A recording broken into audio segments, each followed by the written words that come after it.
je pense que le fait de recevoir des attentions de personnes qu'on ne connaît pas Ouais, et qui ne nous connaissent pas vraiment, ouais. c'est des fois un peu encore plus parlant que tu le prends volontiers. Salut, c'est Caro. Bienvenue sur ce podcast. Ici, on va parler yoga, confiance en soi et légitimité. Comme tout le monde, j'ai eu la chance de rencontrer plein de personnes inspirantes au cours de ma vie. Mais lors d'un voyage en Inde, j'ai vécu en communauté avec plusieurs personnes qui m'ont donné envie de lancer ce podcast.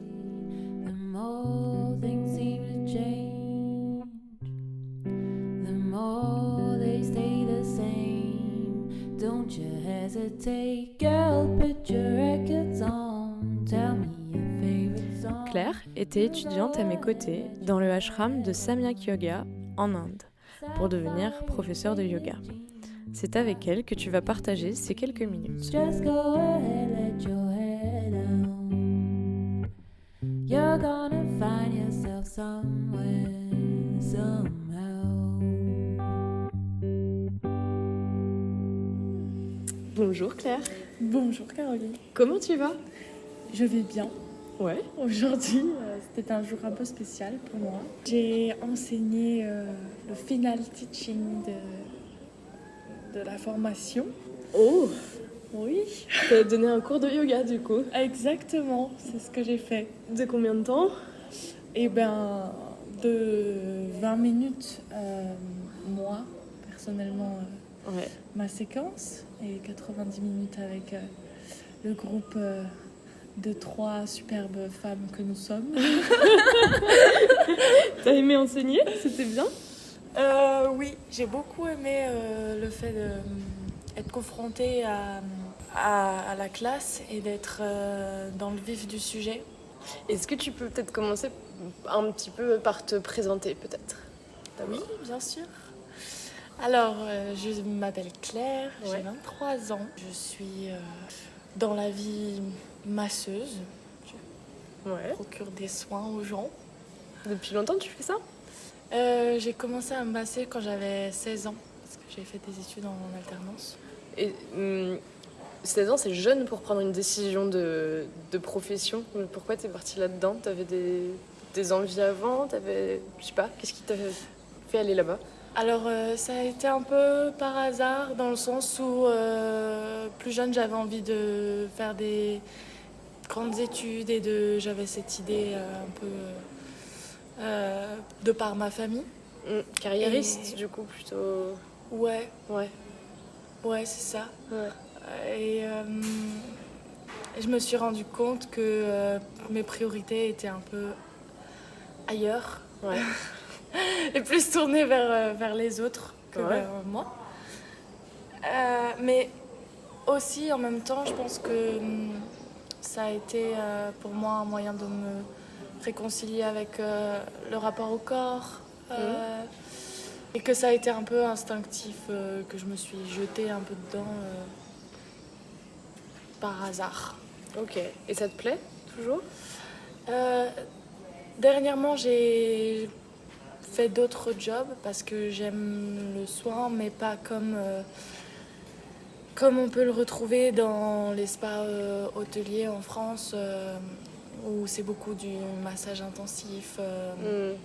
On ne prend pas vraiment le temps avec le client et la prise en charge n'est pas assez complète à mon goût. Donc j'ai arrêté pour me changer les idées et aussi me recentrer sur moi parce qu'il est arrivé un point où j'avais besoin de plus être tout le temps tournée vers les autres, mais plus.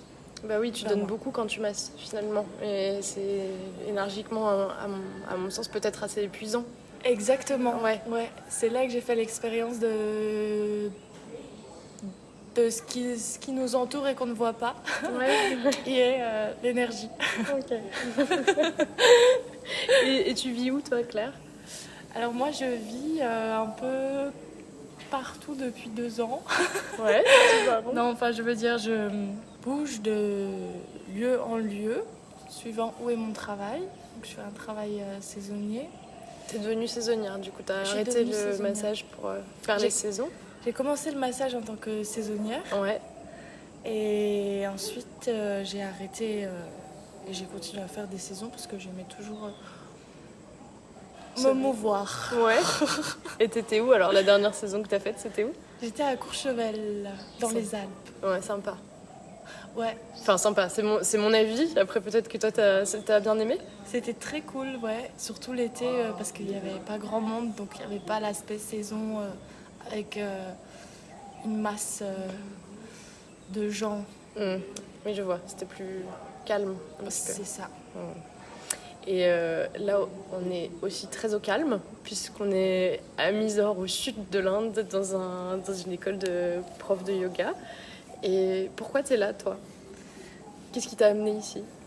Alors justement, j'étais déjà au calme et j'avais encore envie de plus de calme. J'avais besoin de plus de calme et surtout d'être dans un environnement nouveau, avec un socle de philosophie qui me correspond et où j'ai envie d'approfondir les connaissances et d'être avec des femmes.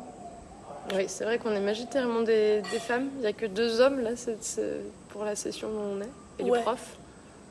Ouais. Est-ce que tu t'y retrouves là? Est-ce que tu es assez entourée de femmes? Est-ce que tu te sens dans ce cercle de femmes que tu recherchais avant de venir? Oui, j'ai beaucoup travaillé avec des femmes dans le massage parce que c'est également des femmes. Et j'ai eu des expériences des fois où je me suis sentie un peu perdue dans justement ce rapport féminin où des fois il peut y avoir un peu de concurrence, un peu de titillement et d'incompréhension, surtout dans le milieu du travail, qui m'a un peu fait chambouler mon petit cœur. Du coup, j'avais besoin de reconnecter avec le fait de vivre en communauté avec des femmes de manière différente. Exactement, voilà. Et toi, le yoga, tu l'as découvert comment? Enfin, à quelle période de ta vie? Qui t'a montré le chemin du yoga, toi toute seule? Enfin, comment tu y es venue? Quand tu y es venue? Dis-moi tout. J'ai commencé pendant le premier confinement. Ouais. Donc c'était il y a déjà 2 ans, je crois. Presque. C'était le monde d'avant? C'était le monde d'après? On sait plus. C'était 2019? Ouais, je crois bien. 2020. 2020, c'est 2020. 2020. Ouais. Donc ça fait 2 ans que tu fais du yoga. C'est ça. Ok. Et t'as découvert ça comment? Et j'ai découvert ça grâce à Internet et Sissi Mua, qui est... Ah, mais je la connais. Mais elle fait plus de la muscu et tout, non? Oui, mais sauf que quand elle a du coup commencé à faire son programme, elle a invité une prof de yoga à intervenir sur son site. Et vu qu'à cette époque-là, elle était très connue et que toutes mes copines me parlaient de ça, je suis allée voir sur son site. Ouais. Sauf que tous les exercices de muscu et de... moi, m'interpellaient pas. Ouais. Et donc, je me suis dirigée vers la section yoga. Je me suis dit, si elle propose du yoga avec du coup la prof qu'elle a invitée, qui était très cool. Et j'ai commencé à faire ça avec elle. Ok, mais c'était pas une dimension spirituelle, c'était vraiment une dimension sportive. Enfin, tu cherchais du... alors le yoga, je savais qu'il y avait les deux. Ouais. Et je pense que c'est pour ça aussi que je me suis tournée vers ça plutôt que sinon j'aurais choisi. Oui, de la muscu, enfin du cardio basique, basique. C'est pas dédaigneux de dire basique, mais voilà, ok. Oui. Ouais, je veux dire avec le massage et juste simplement le flow de la vie, au fait que j'ai commencé à m'intéresser assez rapidement à la spiritualité, entre guillemets, à l'invisible finalement. Oui. Ça a fait sens pour toi? Ouais. Ok. Beaucoup. Et est-ce que tu as confiance en toi? Après cette expérience dans ce ashram, j'ai redécouvert que ce que je pensais avoir acquis de confiance en moi était très instable. Ah bon? Ouais. À quel niveau? Au niveau de, je pense, ma capacité à me laisser porter par ce que j'ai envie de faire, ce que j'ai envie de dire. Ouais, cette sorte de liberté intérieure de s'exprimer. De spontanéité, peut-être? Non, Pas c'est de pas ça? spontanéité, mais d'avoir confiance en le fait que ce que je dis, ça vaut le coup d'être dit. Ou, tu vois, que j'ai eu l'impression vraiment de retourner au stade d'élève qui ne savait du coup rien. Oui, d'accord. comme on nous l'a un peu introduit au début. Oui. De revenir à ce stade d'élève. Je pense que j'ai pris cette phrase un peu trop au sérieux. au sérieux. Mais c'est bien, non, d'apprendre au final et d'avoir cette posture d'élève, parce que au niveau de la confiance en toi, c'est-à-dire que du coup t'osais plus forcément intervenir en disant que tu savais pas les choses, ou c'était comment? Pas par rapport aux autres, mais plus par rapport à moi, où Okay. je me suis remise en question sur ouais. Ok, d'accord. Je savais pas du tout, je l'apprends. Ok. Ouais. Ouais, ça a été par moments, je veux dire, c'était pas un sentiment constant, mais j'ai vraiment pris conscience de ça. Enfin, comment tu fais pour le gérer? Parce que ça peut être un peu déroutant de réaliser tout ça. T'avais des petites clés pour essayer de regagner cette confiance en toi? Tu faisais quoi? Ouais, justement, le fait de me tourner vers les autres et de penser aux personnes qui me font du bien, aux personnes qui sont autour de moi, qui vont avoir une attention pour moi ou qui vont juste échanger un truc qui me fait du bien. Ça va me procurer beaucoup de confiance en le fait que je suis bien entourée et qu'il n'y a pas de raison que c'est un terrain safe. Ah ouais. Donc tu parles plus des gens d'ici que des gens de ta famille, ou aussi de ta famille et de ton entourage en France ou ici? Non, plutôt le fait de ressentir les choses des gens avec qui je suis sur le moment.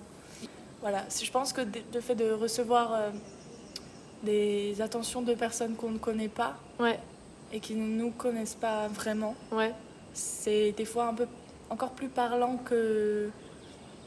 Oui, c'est des gestes purs, un peu, tu penses? Je le prends volontiers. Ouais. Ça t'aide et ça te nourrit. Exactement. C'est chouette, du coup. T'es bien entourée. Ouais. Trop bien. Écoute, si tu veux bien, j'ai les petites questions mystères. Est-ce que tu peux me parler de quelqu'un qui t'inspire? De quelle manière et pourquoi? Je pense que la première personne qui m'est venue en tête ici au ashram, c'est Natasha. Ah oui. Parce que, je veux dire, quand on s'est rencontrés, j'ai tout de suite eu un sentiment de bon. Cette personne, elle est juste là et elle a envie de partager avec tout le monde et de... C'est vrai. Et que, elle est beaucoup dans le positif. T'es un petit soleil?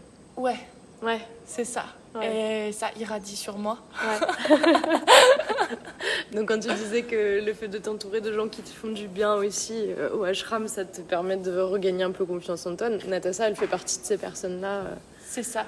Et elle t'inspire aussi. Ouais, dans sa façon de penser et aussi de garder un self-control et une attitude douce et à la fois exigeante envers soi, mais pas trop. Alors, quand est-ce que tu as été fière de toi pour la dernière fois et pourquoi? Eh bien, c'était il y a quelques minutes. Ah bah oui. Après avoir fini le cours de yoga de ce matin, j'ai ressenti un sentiment, je sais pas si je peux dire de fierté, mais plus de gratitude envers moi-même d'avoir été jusque-là, d'avoir osé aussi monter sur cette petite... Sur l'estrade et puis Estrade. et faire tes asanas devant tout le C'est monde. Ouais, moi qui ai du mal à... qui n'aime pas forcément avoir les regards dirigés sur moi.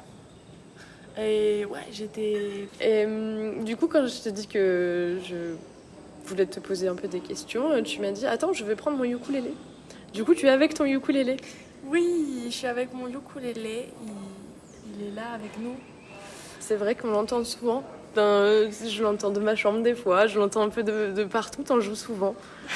C'est quoi le rapport que t'as avec ton ukulélé ?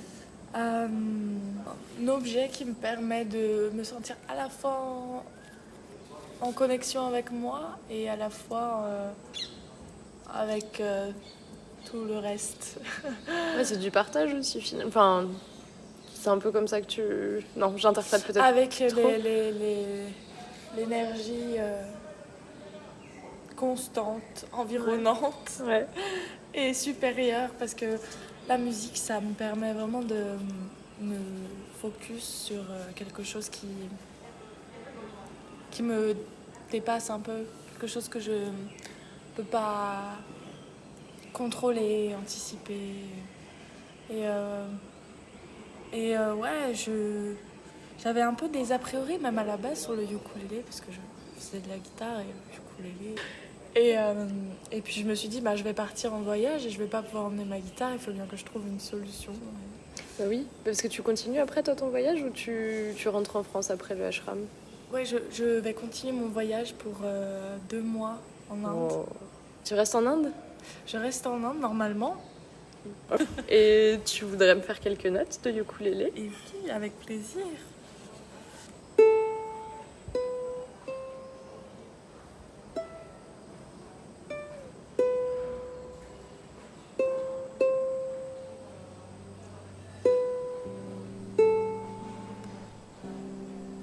J'aime beaucoup cette mélodie parce qu'elle est très simpliste et en même temps, c'est dans le voyage de Chihiro. Trop chouette. Merci beaucoup Claire. Avec grand plaisir. Et puis bon voyage en Inde avec ton copain. Bah oui, merci et à très vite. À très vite. Merci pour ton écoute. Merci à Emily Gordon d'avoir enregistré une chanson pour l'occasion et pour le montage de ce podcast. N'hésite pas à partager ce podcast s'il t'a plu. Tu peux me retrouver sur mon Instagram, naga.yoga, pour ne rien manquer. Je te dis à la semaine prochaine pour une nouvelle discussion. 3 little birds sat on my window and they told me I don't need to worry. Summer came like cinnamon, so sweet. Little girls double dutch on the concrete. Maybe sometimes we got it wrong, but it's alright. The more things seem to change, the more they stay the same. Don't you hesitate, girl, put your records on. Tell me your favorite song. You go ahead, let your hair down. Sapphire and faded jeans, I hope you get your dreams. Just go ahead, let your hair down. You're gonna find yourself somewhere,